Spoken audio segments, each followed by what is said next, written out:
एक बार महात्मा गौतम बुद्ध अपने शिष्यों के साथ कुटिया में बैठे थे और अपने शिष्यों को ज्ञान की बातें बता रहे थे। शिष्यों ने उन्हें एक कहानी सुनाने को कहा।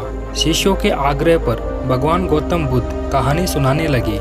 एक राज्य में एक जल्लाद रहता था। वह अपने राज्य का प्रमुख जल्लाद था। उसका सारा जीवन दोषियों को फांसी देने में बीत गया। अब वह लगभग 60 साल का हो गया था। जल्लाद के पद से सेवानिवृत्त होने के बाद वह अपना बचा खुचा जीवन घर पर रहकर व्यतीत करता। अपने जीवन काल में की गई घटनाओं को याद करता और पश्चाताप करता। अगले दिन वह नहा धोकर तैयार हुआ और जैसे ही वह खाना खाने के लिए बैठा, दरवाजे पर आवाज आई। जल्लाद बाहर निकलकर देखता है तो एक भिक्षुक दरवाजे पर खड़ा होता है। भिक्षुक काफी दिनों बाद तपस्या से उठा था और भूख से व्याकुल था। जल्लाद तुरंत अपना खाना भिक्षुक को समर्पित कर देता है। भोजन करने के पश्चात भिक्षुक की भूख शांत हुई और भिक्षुक प्रसन्न हुआ। भोजन के पश्चात भिक्षुक और जल्लाद दोनों बैठे हुए थे।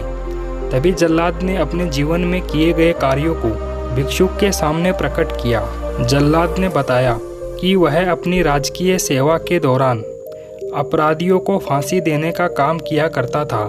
जल्लाद बोला, कई लोगों की मृत्यु मेरे हाथों हुई, जिसके कारण मुझे अपराध बोध होता है और मैं सदैव ग्लानि के भाव से ग्रस्त रहता हूँ। भिक्षुक बड़े ही शांत चित्त भाव से जल्लाद की बातों को सुन रहा था। इस तरह जल्लाद ने अपने जीवन की समस्त घटनाओं को भिक्षुक के सामने रख दिया।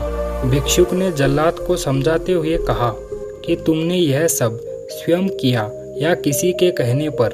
तब जल्लाद बोला, मैंने यह सब अपराध सिद्ध होने के बाद राजा के आदेश पर किया। इसमें मेरा कोई हित समाहित नहीं था। भिक्षुक ने कहा, फिर तुम स्वयं को दोष क्यों दे रहे हो?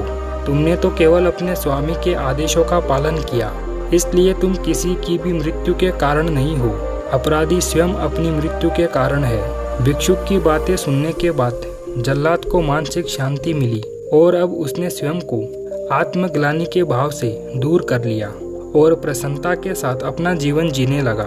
कहानी शिष्यों को पसंद आई। बुद्ध ने अपने शिष्यों को समझाया कि आत्मग्लानि मिटाने पर ही शांति प्राप्त की जा सकती है। यदि आपको भी यह कहानी पसंद आई तो चैनल को सब्सक्राइब करें।